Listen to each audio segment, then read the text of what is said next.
Okay, hello everyone. I am Zoe and this is Lindsay. And thank you for coming to our webinar today. How do you focus on this? Yep, so we're gonna actually, we're starting with a new platform, so you might have to bear with us through a few technical difficulties, but we're working on it. So we're gonna start with a few slides. We just have a few announcements. Oh. So we're gonna get started. First, our training sponsor. Go ahead, Zoe. We just want to say thank you to Center for Rural Affairs for sponsoring our trainings. And they can definitely help you if you have, if you're starting a new business, if you have a business that just started out, if you need some financial help, they are wonderful. They can answer a lot of questions. So you can reach out to them and we will send their contact information out at the end of this webinar along with the recording. And then our featured sponsor for this month's trainings is First National Bank of Omaha. And then our featured member is Wessel's Living History Farm, and they have been a member since 2018. So they're going on their 4th year of being a Grow Nebraska member. So that's very exciting. Okay, so we're gonna toss it over to our presenter and let her go ahead and start with her presentation. Hello. Hi, everyone. Welcome. It's great to be with you all today. I am going to share my screen and make sure everybody can see that. All right. I am going to assume that everybody can see that. I can't see anybody nodding, but I also don't see anyone saying no. So I think we're good to go. My name is Kiersten Hill. I am very pleased to be with you today. We are going to talk about how to transform your business with lead generation. A really important topic, mostly specific to email marketing, but we're going to cover just sort of lead generation in general. So a little bit about myself. I am a strategist at Firespring and a StoryBrand certified guide. We're going to talk a little bit here in today's presentation about StoryBrand and some storytelling things, and I'll get more into those details. A little bit about my background. I've spent about 20 years in nonprofit management and fundraising. I think that it actually has a lot to do with entrepreneurship and small business because running a nonprofit is a lot like running a small business. You're doing all of the same things that small business owners and entrepreneurs are doing. In addition to that, I have worked a short time for a pharmaceutical sales company. I was a drug rep for a while. I also worked for a small compounding pharmacy in central Nebraska and did their marketing and communications. And I've also spent some time working for marketing agencies in addition to my experience at Firespring. So lifelong Nebraska native, graduated from the University of Nebraska, and I live just outside of Lincoln in Seward. So great to be with you all. Here's my contact information. Please feel free to reach out to me at any time and don't hesitate to connect with me on LinkedIn as well. A little bit about Firespring. We are located in Lincoln, Nebraska. That's our headquarters. We have an office in Omaha, Nebraska, and another office in Council Bluffs, Iowa. But we have clients in all 50 states in the United States and in 12 countries around the world. So as a company, Firespring is doing a whole lot from right here in the middle of everywhere.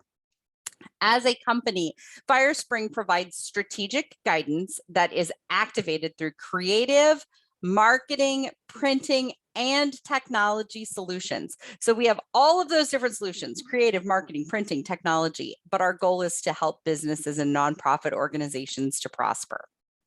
Part of the reason I was excited to come to work at Firespring, and I come to Firespring from the client side. I had been a Firespring client for a number of years, used all of their services. And part of the reason I was excited to come here is because Firespring is committed to leveraging our people, our products, and our profits to do more good. Firespring is Nebraska's first certified B Corporation, which means we are certified for public benefit. And the way that we express that benefit is through what we call the power of three. Firespring donates 1% of our profits. A minimum of 1% of the top line revenue is donated to nonprofit organizations. And in many years, it's well in excess of 1% of our profits. 2% of our products are donated via in-kind products and services, and 3% of our people. So every full-time employee like myself at Firespring are all not only given 8 hours every single month, but really expected to use 8 hours every single month to volunteer for the nonprofit nonprofit and charitable organizations of our choice. So as a company, Firespring is walking the talk and as we would say, putting our money where our mouth is to do more good in our communities. So today we're going to talk about how you can literally transform your business through lead generation. If you are tweeting today, you can use the hashtag powered by purpose. You can tag us at Firespring. If you don't know what tweeting is or how to use a hashtag, I highly recommend that you send us over a message, and we have a social media 101 or a social media 102 program, a webinar for anybody who wants to learn a little bit more about social media. Today, we are going to cover the basics of email marketing, 5 types of emails, because email is really going to be the primary way that you can fire up your lead generation engine. We'll talk about how to build a sales funnel that works, the anatomy of an email marketing campaign, what really should go into an email marketing campaign, 5 secrets of email marketing geniuses, and we will wrap up with some action steps, and finally a little bit of time for question and answer. So throw your questions up in the chat, bring those questions if you have them, and we will make sure that we save a few minutes at the end to answer your most burning questions.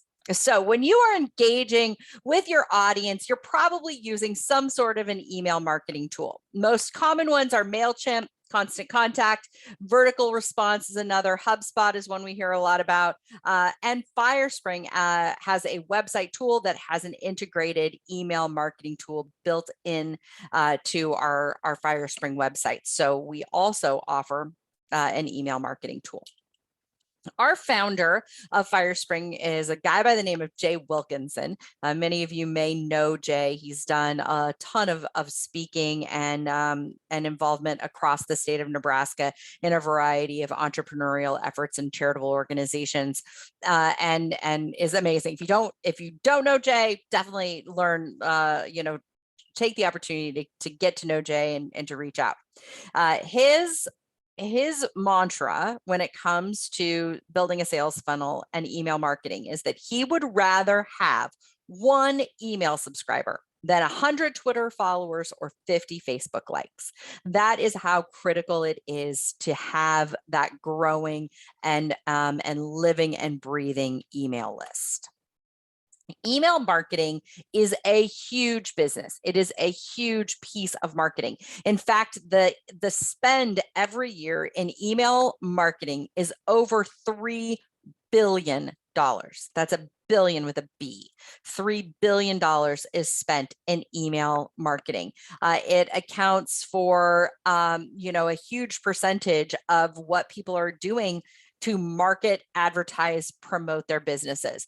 It is a little bit smaller than like paid search results like Google Ads, display advertising, online video, but it is still a huge chunk of what people spend. And it's about 46% of all ad spend. So email marketing, it's huge. Next thing I want to talk about is 5 types of emails that people will send. So the first is a dedicated email. So dedicated email is an email that you might send that would have a single subject. So the subject is, check out this new product. And that product is the only thing that you talk about in your email. It is dedicated to a single subject. It could be an automated response email. I think of this as like the Ron Popeil of sales email types. These are the ones that you set it and you forget it. It is probably triggered by something. So maybe someone signs up for your newsletter, they get an automated response. If they purchase a widget on your website, they get an automated response. So those are automated response emails. A digest email. Digest emails are recap emails. They are typically recapping information that has been sent or already previously covered within a certain period of time.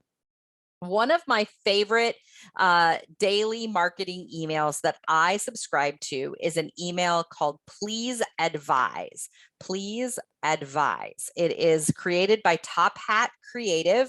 I think that it is the best tips regarding marketing that I get in my inbox on a regular basis. I absolutely love it. They send emails Monday through Thursday. Their Friday email is always a digest email. So the Friday email is going to cover what I missed Monday through Thursday, or what I caught and want to learn more about. So that's a great example of a digest email that's sent every Friday, and it covers everything that was sent in my daily emails Monday through Thursday. There is an email newsletter, self-explanatory. You're sharing multiple subjects, lots of different information. They're typically more information-based with less of a call to action, although you should always have a call to action in your email, but a newsletter is more news or information-based. And then drip campaigns. Drip campaigns are typically lent to lead generation, education, sharing information, something where you're wanting to drip little pieces of information to people in small chunks over a period of time. And drip campaigns are typically set up in advance so that you're dropping that information at scheduled times. It's not something you're doing. Ideally, you want to automate it. You don't want it to be something you have to do on a regular basis. What is lead generation? When we're talking about it, let's make sure that we're all talking about the same thing. So the process of attracting prospects to your business. So potential customers, maybe it's potential vendors, whatever kinds of leads you're trying to attract. You need to look at what is the process of lead generation, the process of attracting those prospects to your business in order to build a relationship and ideally to convert them into a client or a customer. The key to lead generation is really developing what is known as a sales funnel. And the reason we say it's a sales funnel is because if you were to put it on paper, it should look exactly like this funnel. So obviously it's wider at the top. And what you want to do is the sales funnel is going to take the guesswork out of your marketing efforts. And you're actually going to get people who will just automatically start dropping in to your marketing engine. And you're going to get your return by automatically then, once they drop into your funnel, you're automatically going to drip relevant information via email to leads over a period of time, either based on user action, based on their demographics, or a predefined time interval. There are all kinds of reasons why you would decide how you're going to share that information with them. But again, you're going to use email to drip periods or pieces of information over a period of time. That is the process of lead generation. There are 4 key elements that make for a really successful sales funnel. Looks like I had a book that dropped. My cat was wandering around on the desk earlier today. 2 books that I want to draw your attention to, both by the same author. And a lot of the elements that we're talking about today in terms of sales funnel and growing business come from these 2 books. The author of these books is a gentleman by the name of Donald Miller. So Donald Miller is the author. Business Made Simple is a fantastic, really simple way of breaking down business operating and how to get the word out about the work that you do and how awesome you are, and how to do it in a way that is manageable for small business. This book is called Building a Story Brand. This is all about marketing, and this is all about how to craft your marketing message for the people who are receiving it. Full disclosure, I am a story brand certified guide. This is Building a Story Brand. I am a story brand certified guide. Firespring believes so much in the Business Made Simple approach and the story brand approach that last summer we brought a trainer on site from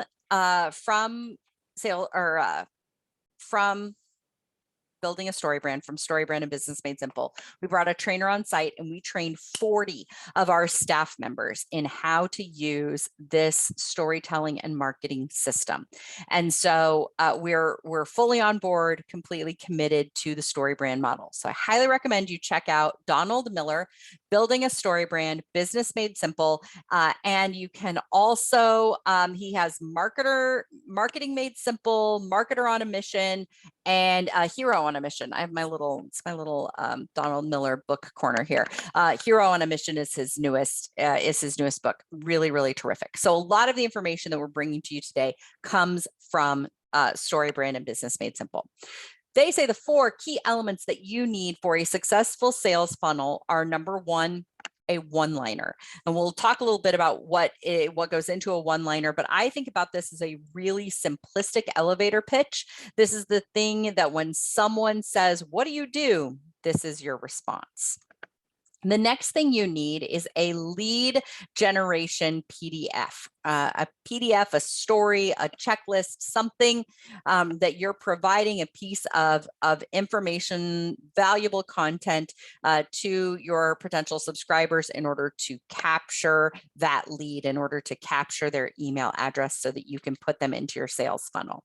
The next thing you need after you've captured that lead, after you've captured their information, is a nurture email sequence. So you need some sort of an email plan to drop pieces of information to them over a predefined period of time to nurture them so that they will become a customer or client. And finally, you need a sales email sequence. So nurture campaign is really information. It's about building relationship. It's about telling all the great things that you do, maybe sharing a story about your founding, how you solve their problems. The sales email sequence is about sales. It is all about calling, a call to action. You are closing the deal. Maybe they've gone into their shopping cart and they put an item from your store into their shopping cart, but they didn't finish the transaction.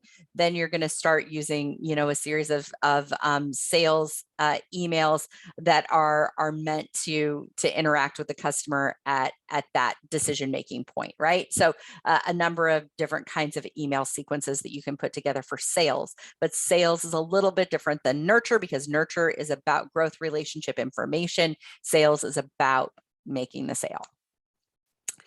When you are creating a one-liner, so I said it's a little bit like a mission statement. It's a lot like an elevator pitch. There are a few things that make a one-liner unique. First of all, I have to say, one of the big things that I don't like about the one-liner is that it is very seldom one line. I don't know why. That's just the way it is. But it should never be more than 2 or 3 sentences at the most. What is really unique about a one-liner is that it has a very specific formula. The one-liner created by Story Brand and Business Made Simple has a very, very specific formula. You want to first of all make sure that your one-liner is so simple that a second grader or a caveman could understand it, right? We go back, and we unthaw a caveman and he comes to life. He should be able to look at the description of what you do and understand what your organization is. A second grader should have the same response. Your one-liner needs to be clear and memorable and simple. People want to be able to quickly understand what you do and why they need to work with you. You also only want to have one-liner on your homepage of your website. If you have multiple one-liners, you can have conflicting issues and people get lost and confused. And if you confuse, you lose. So you want to make sure that you are simple and clear. Great one-liners have 3 components. What is the problem of the person who is coming to your website? What is the problem of your customer? What is the solution that you have for that problem? And what is the result that they will experience, right? So when you are looking to develop your one-liner, it should always contain problem, solution, result. It will always have 3 points. When you are implementing your one-liner, you're going to plaster that baby everywhere, right? So when you're implementing your one-liner, you want to have your entire team memorize it. You want to make it your email signature. Put it in your bio on social media. You want to put it on your website, put it on your business cards. You want to run ads with that one-liner, problem, solution, result. You want to paint it on the wall of your office. Your one-liner should be at the core of what you are doing in terms of communicating with your clients and potential clients and the messages that you are sending to your audience as a whole. Then you want to create a lead generator.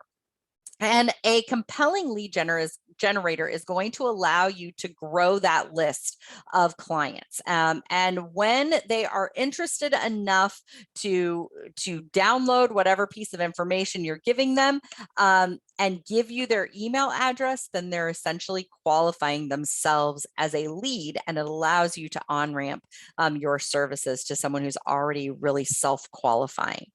So a great lead generator should do these 5 things. It should position your company as the guide. Your company should never be the hero of the story that you are telling. You should always serve as the guide. The person who's your client, your customer who's coming to your website, they are the hero of the story. Your company is guiding them to how you can help solve their problems. You want to qualify your audience with a good lead generator. You want to create trust and reciprocity. So you're giving them something of value. In exchange, you are getting their email address. If you are a company that sells big indoor heaters, maybe your lead generating PDF is ways to heat your home on a budget, or to heat a large, 5 secrets to heating a large space without going broke, something like that, right? So that you're giving them information, you're creating a sense of trust, you're giving them something in exchange, you're collecting their email address. And that exchange is what starts to develop a relationship. You're getting their email, they're getting something that they need. You want to be sure that a great lead generator, number one, has an interesting enough title. If you spend, 3 hours writing your lead generator, you need to spend, an hour to 3 hours writing the title. It needs to have an interesting title, something that is going to lure people in. The title has to be good enough that they see value in this piece of information that they're going to download. According to StoryBrand and Business Made Simple, the average person thinks that their email address is worth somewhere between $5 and $10. So my email address is worth $5 to $10. If I give you my email address, I have to perceive that what I am getting in exchange for that is worth $5 to $10. Right? So what piece of information can you share as a lead generator that I will think has so much value in it that I'm going to give you my email address? The next thing then that you want to do is to implement your lead generator. And this is where you put your lead generator on your website, either natively, so that it's, it's just within the navigation and it is, and it's coming to you. It could go as a pop-up ad. So your lead generator could go out as a pop-up. Or if someone is getting ready to leave your website, so they've come and they've maybe poked around a little bit and they're getting ready to leave. When they're getting ready to leave, it could be a pop-up that says, hey, here's this really valuable piece of information. Give me your email and I'm going to send this to you. On social media, as an organic post, post about, what your lead generator topic is, and then have people go to your website and give you their email address to get that piece of information. It could be part of an email campaign. Maybe you have a list of prospects, prospective clients, and you want to put your link to your lead generator in an email campaign. It could be part of your Facebook or LinkedIn advertising campaigns if you're doing paid advertising on those platforms, or as part of your overall digital ad campaign. So if you're, purchasing search engine optimization, if you're, or search engine marketing, if you're paying for digital ads, you could include your lead generator as one of those ads. So now we're going to talk a little bit about why all of these things are important. So 119% is the improvement of click-through rates for automated emails versus broadcast emails. So those emails that are planned in advance and that are automated to send, and maybe to send to specific groups and those sorts of things. 119% better click-through rates with automated emails than just a broadcast email, like an email that I'm sending out to everybody. You want to really look at developing effective nurture emails. So nurture emails remind your prospects and your clients that you exist and they want to build that relationship with them. Your nurture email campaigns should focus on solving a problem or problems that your clients are having. How do you solve those? Your nurture emails should offer value. You want to give them something, right? Relationships are reciprocal. I listen to you, you listen to me. I help you move, you buy me pizza. You help me move. All those things. They're reciprocal. Relationships are reciprocal, and nurture emails help to develop that system of reciprocity. It can establish you as the expert, but it also positions your brand as the guide. So you want to show people how you can solve their problems. You're not necessarily the hero that's going to come in and just save the day, but you're the guide that's going to show them how they can solve their own problem. And you're also going to remind your audience that you have a solution, right? So I have this solution that I can offer you, and I can show you how to use it. That's what your nurture campaigns want to do. But the reason we have this little wizardy looking guy over here on the left is because effective nurture email campaigns also want to have some storytelling involved, right? So you're the guide. He kind of looks like a guide, and you're going to guide them by telling stories. Storytelling in terms of marketing is really the act of sharing a narrative that is going to engage your audience. You're going to deliver good messages and information and knowledge in a subtle but entertaining way. Our brains are automatically hardwired to think in terms of story. It is a fact. They are hardwired. It's the reason that your brain maybe has wandered a little bit here, or you were checking your emails earlier and then you ended up on a website, and then you ended up on Facebook, and then by the time you got back, you remember that you were checking your email. I'm the only one. Sorry. So when you're looking at storytelling, what it does is it stops that jumping around that happens in our brain. This is the reason that you can go into a movie theater and sit down for 2.5 hours and watch a Marvel movie, and your brain doesn't stray once, right? You're locked into the movie, because our brains are hardwired to think in terms of story. And that is what makes storytelling such an economic tool when you are trying to sell. There again is an economic impact to storytelling. Storytelling is 22 times more memorable than facts. If I give someone a list of facts about how my widget solves their problems, they are probably not going to remember those facts. But if I tell them a story about how my client Sue used this widget to solve this problem that she had, and here's the outcome and how Sue is doing now, you will remember that. And you're probably also going to be much more likely to share it. People love a brand story. And in fact, they are 55% more likely to buy the product in the future if the brand has laid out a good story. And 44% of them will share that story. 15% of them, after reading a great story, will buy the product immediately. That is why storytelling is so important to what you're putting together for generating, an email campaign, a nurture campaign, and really opening up your sales funnel. So effective nurture emails, here are some examples of what works for effective nurture emails. So remember, these are information-based building a relationship. Weekly announcements, tips to help your audience solve their problems. Weekly or monthly notifications regarding inventory. So, we're running low on this. If you want it, buy now. Events, offers, repurposing blog articles or curated content. All of these things, again, you are building trust, you are developing a reciprocal relationship. You share information with them, they read it. That's the reciprocity most of the time in a nurture email. You want to have at least one 90-day nurture campaign.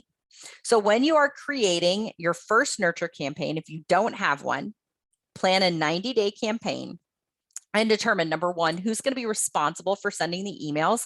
The emails are much more effective, much more likely to be read if they come from a person and not from, sales@mycompany.com. What cadence are you going to establish? We recommend either weekly or bi-weekly, that you're having a regular communication.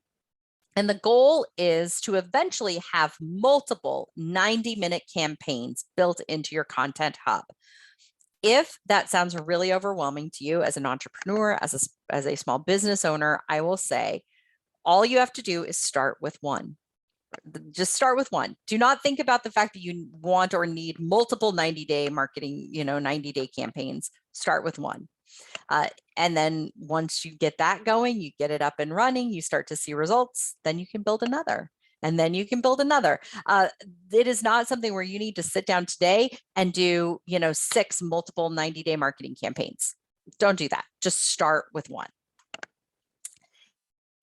Relevant emails will drive 18 times more revenue than broadcast emails. So this is very similar to the last statistic I gave you of automated emails versus broadcast emails. It's the same thing. If you are sending relevant emails that are relevant to the stage in the relationship and the products that your folks are looking for, you are going to receive 18 times better response rate, 18 times more revenue than just sending a straight broadcast email that's going to everybody and is much more generic.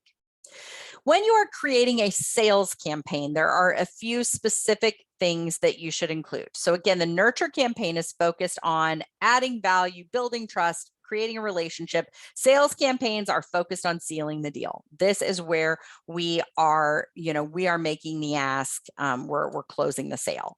So great sales campaigns should focus on a single product. So instead of focusing on, here are 10 different products that we sell, here is one product and we are going to sell you this one product.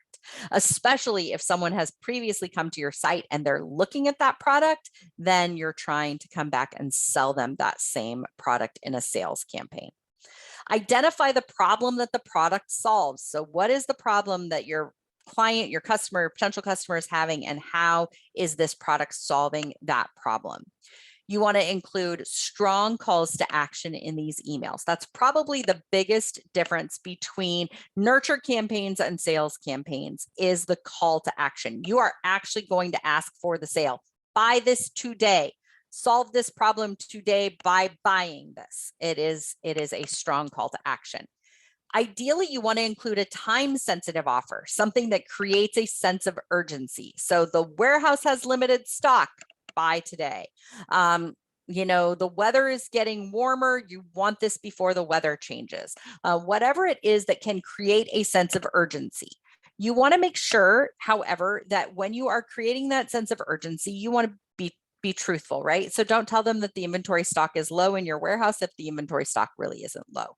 So you want to make sure that you are truthful in your sales campaigns, but try to create a sense of urgency.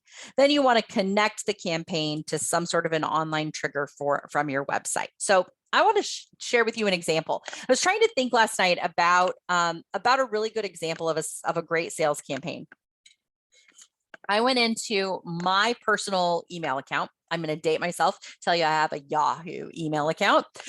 So went into my Yahoo account and I just started looking at the emails that I received. It took about 45 seconds to find a really good example.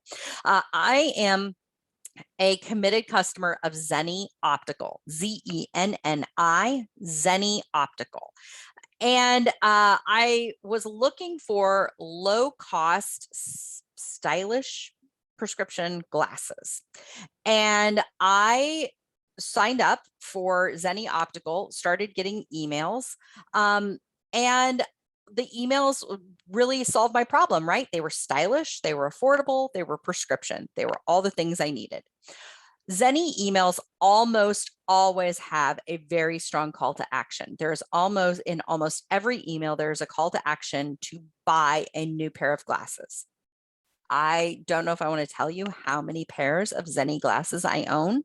It is more than 5, right? So I'm a committed customer. And part of it is because their emails always have a strong call to action. There's almost always a time sensitive offer. So if you go right now, you will get free glare resistance, or you will save $5, or you can save 15%. They're typically not huge slashing kinds of discounts, but there is some sort of an offer that is time sensitive, or maybe it's a clearance of winter glasses because we're moving into summer. Whatever it is, there's a time sensitive offer. If I look at a pair of glasses but I don't complete the sale, so maybe I've looked at them and I've put them in my cart but I don't buy them, it triggers an automatic email from them to say, hey, did you forget to finish this? These glasses would look great on you. If I have even looked at something, then when I go back to get the email, or I get the next email, one of the frames that I was looking at in that email will show up or one of the frames I was looking at on their website will show up in like the header or the subject of my email that I get. They are doing a brilliant job of sales marketing, and they have multiple campaigns going at a time. So I highly recommend that if you are stuck and you're not quite sure how to do a great sales campaign, sign up for your competitor lists, and also sign up for your favorite companies. Go in and see what they're doing, emulate their style, their schedule, their cadence, pay attention to what's coming into your inbox so that you can adapt it for your business and your customers.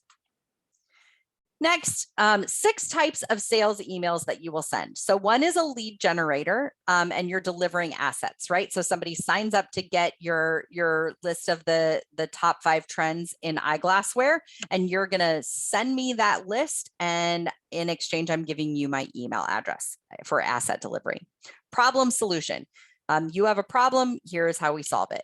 My problem was that I wanted affordable, stylish glasses that didn't cost me a fortune so I could have lots of pairs. Zenny is my solution. Testimonials. Here are other people who have used Zenny. Here's how much they like it. There's almost always pictures of other people in their Zenny glasses, like you can tell they're real life people, and they're saying how much they love them. Overcome objections. Maybe one of them will come out and say, think you don't need a lot of glasses. Here's why you need multiple pairs. They're overcoming potential objections that I might have. A paradigm shift.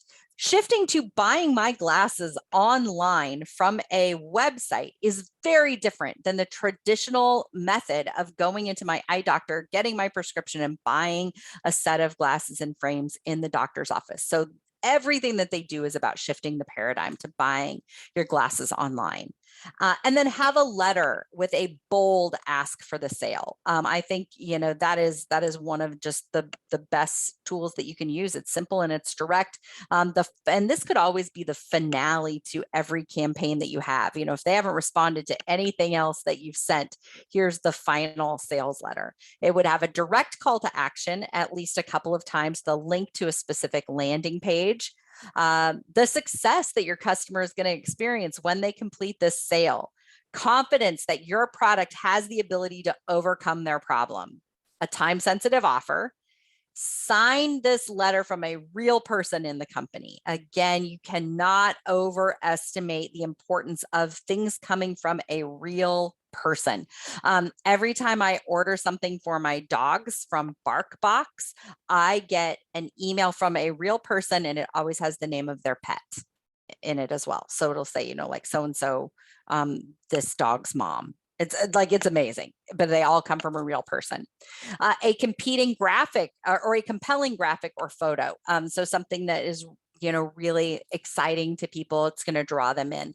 It has a thank you. So, if you've considered shopping with us, or, if you've, read our emails and interacted with us, we thank you. And then the PS at the bottom reminds them of the deadline that they have to buy. So that's a great way to finish out your 90-day sales campaign.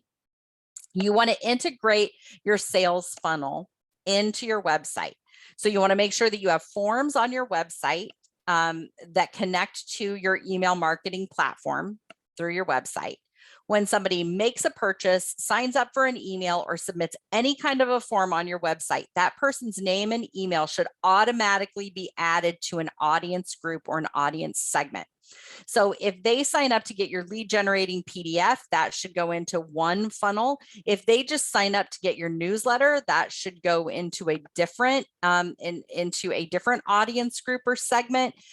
If they've already bought a product, they're entered into a different audience group, right? So you want to make sure that based on what action people are taking, that you're getting them the information that's relevant to them, so that you can continue to upsell, give them related products. You also want to automate your email campaign to promote new products, to encourage repeat buyers, to encourage people to repurchase certain supplies.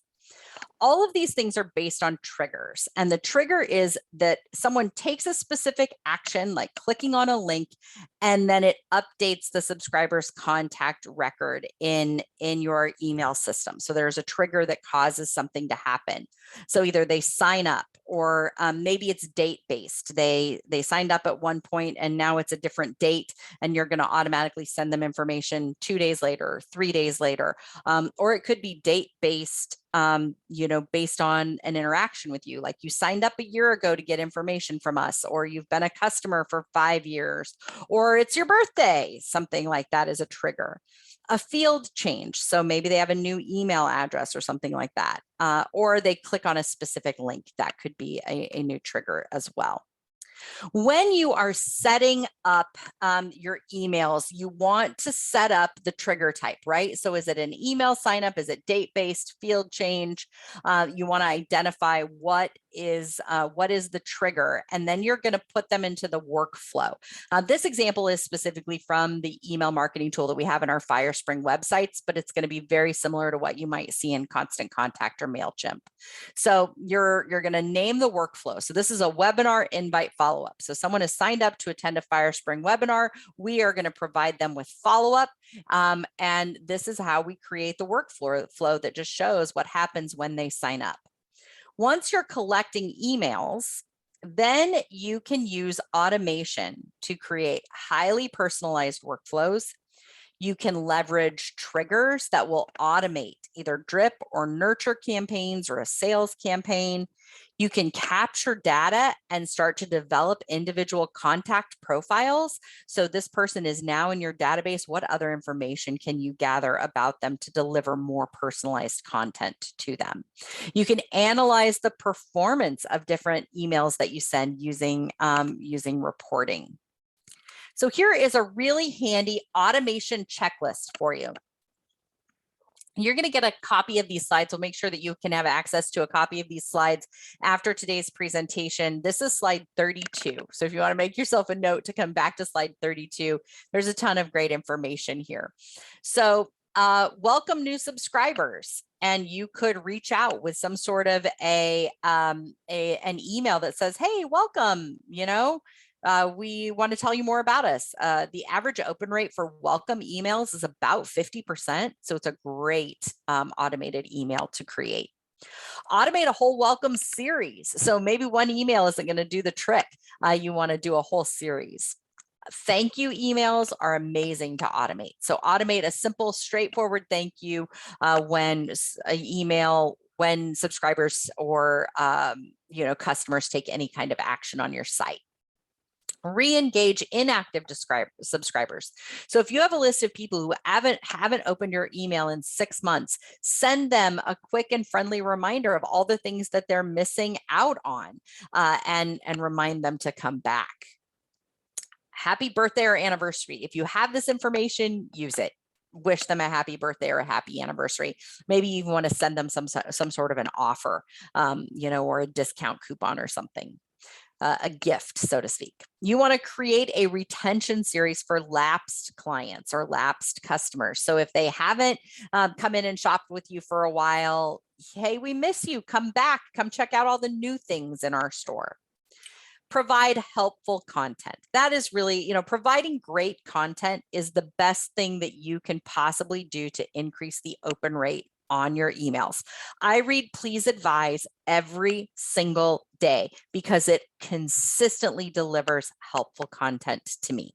So make sure that your emails are doing the same. So you want to make sure, ideally, when you're creating an email marketing campaign, that you have a landing page that is specific to the subject that you are sending this email about.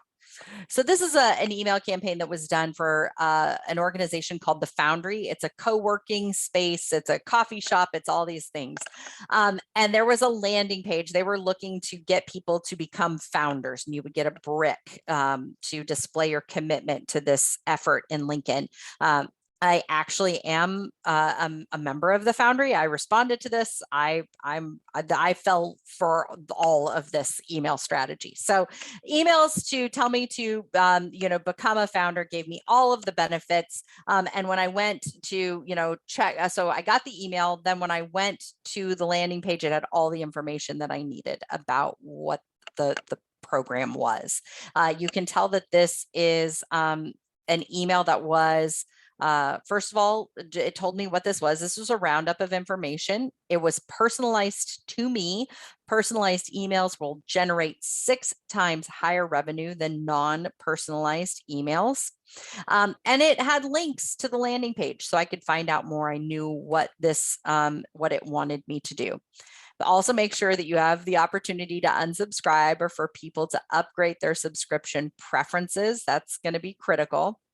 And then once I replied to that, it put me into a group. So if I, had clicked on that, or if I had requested more information, or if I had become a member, it would have segmented me into different groups in the back end.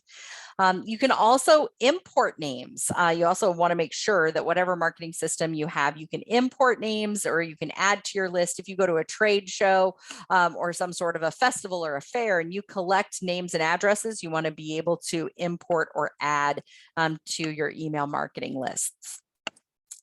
When you are creating email marketing, you want to make sure that you're selecting a layout that matches your brand, that matches who you are and what you want things to look like.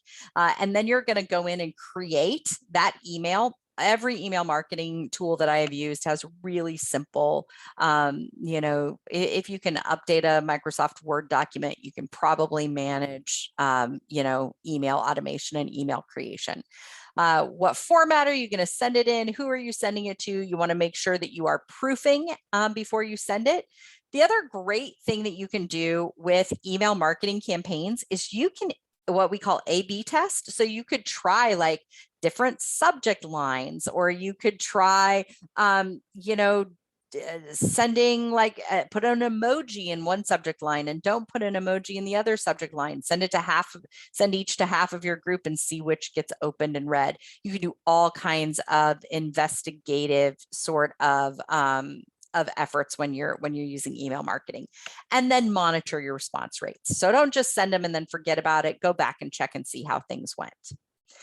5 secrets to email marketing geniuses. If you're interested in following me on LinkedIn, I am just now wrapping up a series. It's a little more geared toward nonprofits, but it's all this same information. These are secrets to email marketing geniuses, and you can sort of freshen up on some of these if you follow me on LinkedIn.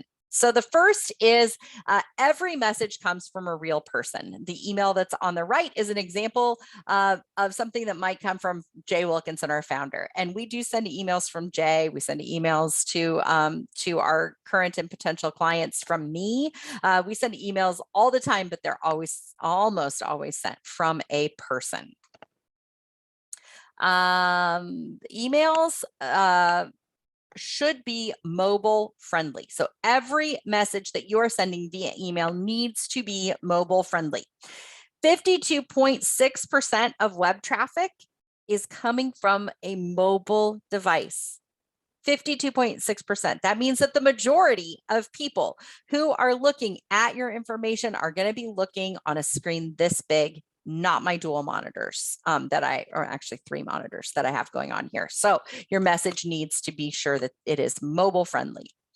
Every message needs to have a specific and singular call to action. So do not have multiple calls to action. Don't ask them to do 3 things, because then they're going to get confused or they're going to get overwhelmed and they're probably going to do none. So ask them to do 1 thing, and it needs to be specific.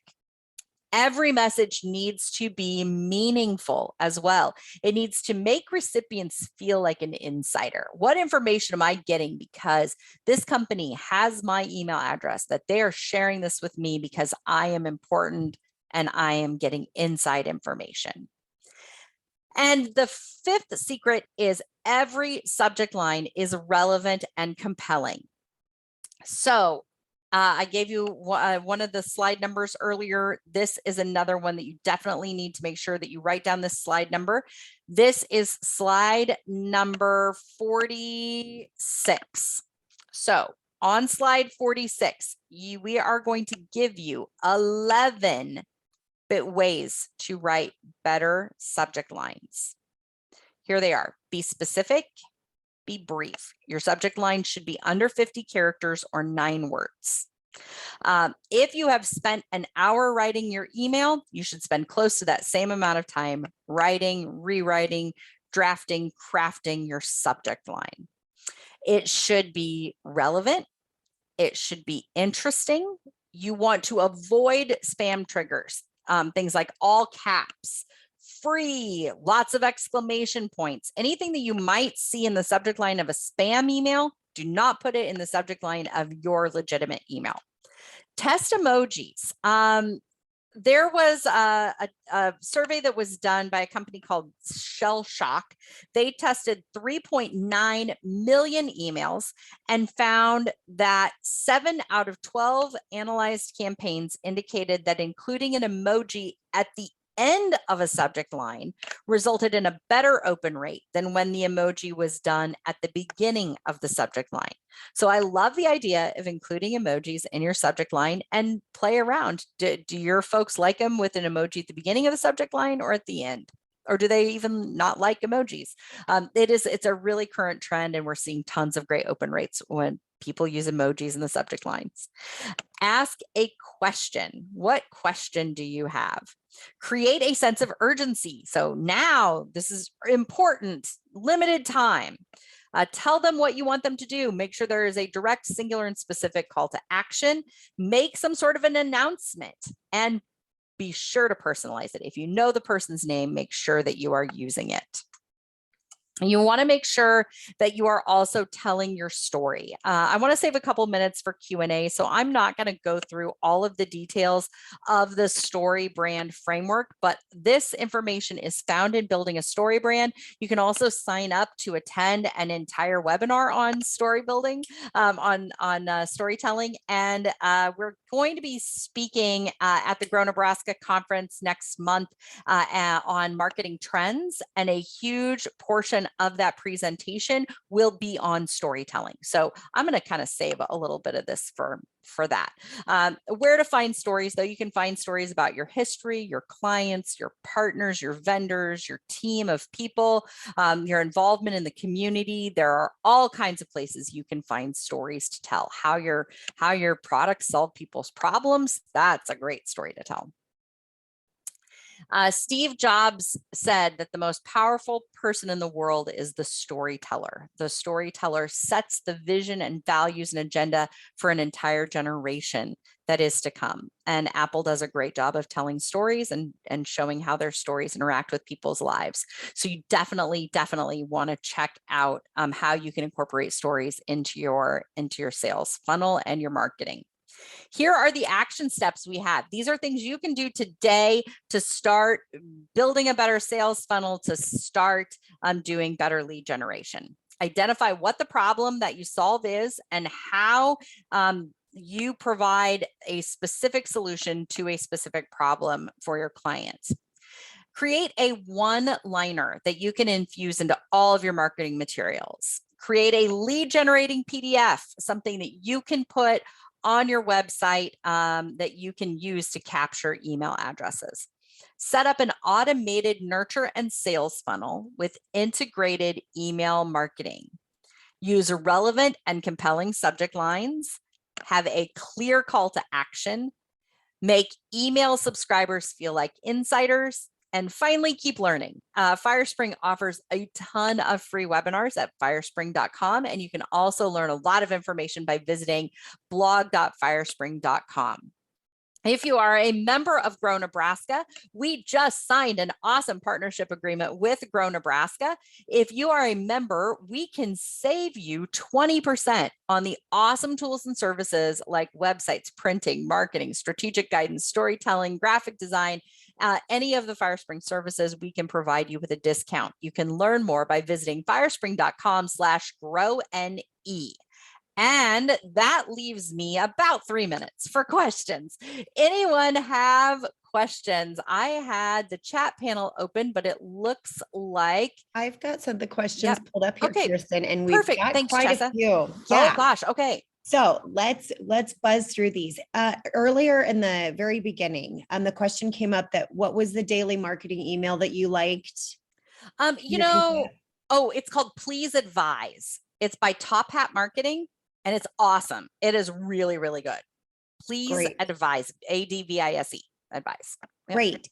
And then there was a question about what is the difference between a digest email and a newsletter, as they sound very much the same. They're similar. A newsletter is going to have more like lots of different stories. So your email might have 3 or 4 different sections, stories. They're all very news related. If you would send an email and a sales email and something else in the week, a digest email would say, on Monday, we sent out a newsletter. On Wednesday, we sent you this email about a widget. And on Friday, we sent you this story about, how Sally Smith used her widget. So a digest is going to report on things that you've already sent, where a newsletter is going to be original information that you're sharing for the first time. And they're both going to have multiple subjects, multiple, touch points, multiple pieces of information, but the digest is recapping over a period of time versus the newsletter, which is just, sharing information. Gotcha. Thank you for that. Now, in regards to sales campaigns, how long should time-sensitive offers be? Like how many hours or a day or a couple days, etc.? And how many? Oh, go ahead. Yeah. Answer that. I think that it should be, this is a great thing, first of all, to A/B test. So try it and see, maybe your clients respond better when it's a 24-hour sale, or maybe your clients like a 5-day sale. I think you have to try it out with your audience to see what they like and how they respond. And maybe you do a little bit of both. I also think it may depend on what the value is of the item. If it's an item that's going to cost me thousands of dollars, that sale might need to be open a month or two.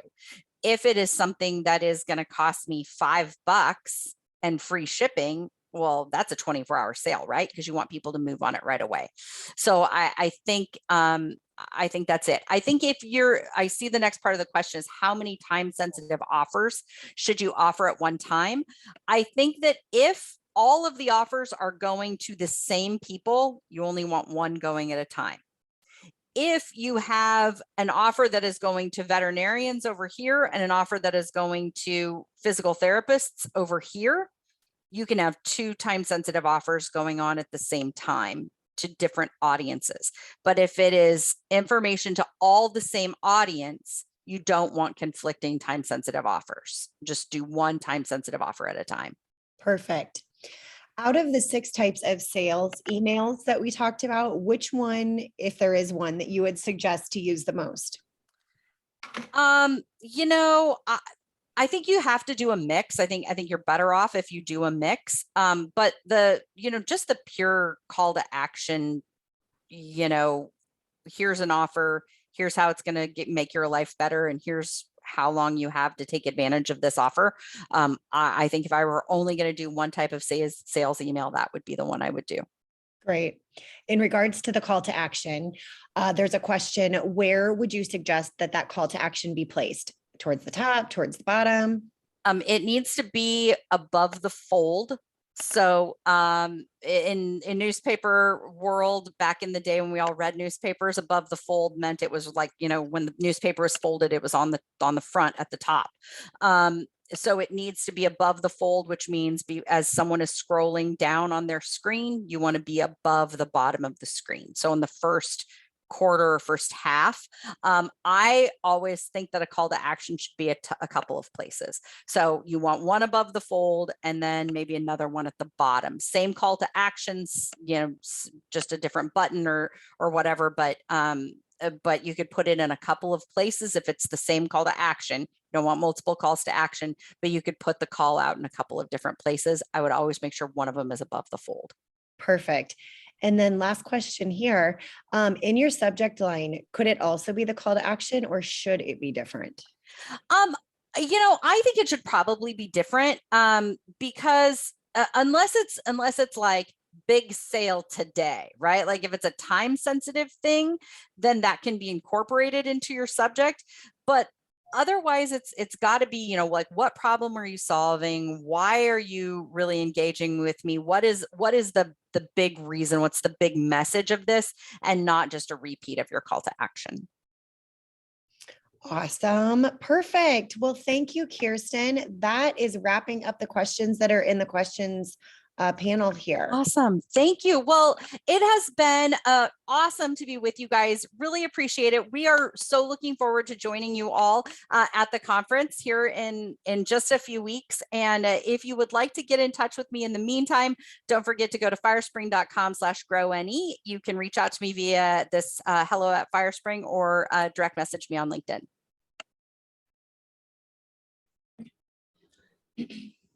All right, so we want to say thank you for joining our training today, and thank you to Kiersten for taking time out of her day to present. If you have any questions, you can contact me at that number or shipping@grownebraska.org to schedule an appointment, or if you'd like to do a training for us in the future.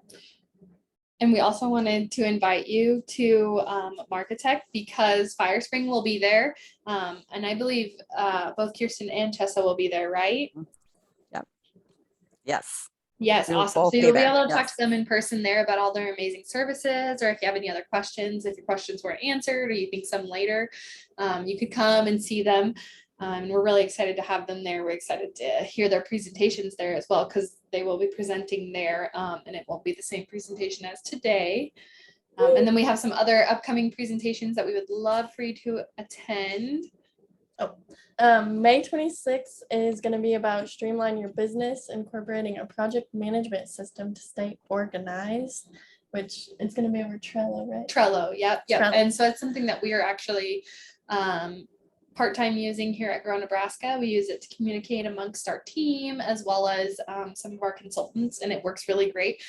So we would love if you joined us and looked at that.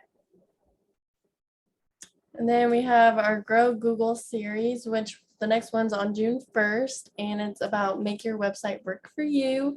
And that's available in Spanish and English. So the English one is at noon, from noon to 1 on June 1st, and then the Spanish one is from 6 to 7. And so we always encourage you, if you're trying to learn Spanish as a second language, just sign up for that Spanish one, because you're learning the exact same thing that you learned at noon at 6. And so it's really great. And Sixia presents that in Spanish. And I think it's just really wonderful, a good way to brush up on your language skills. And then we have Marketing Monday Tips, which is where we go live on Instagram at noon every Monday with Caitlin Pyatt, who is also a Grow Nebraska member, and she has her own brand, which is Authentic Branding. And if you're a Grow Nebraska member and you tune in, then you will be entered into a a drawing for a 30-minute coaching session with Caitlin on her podcast, Start Marketing.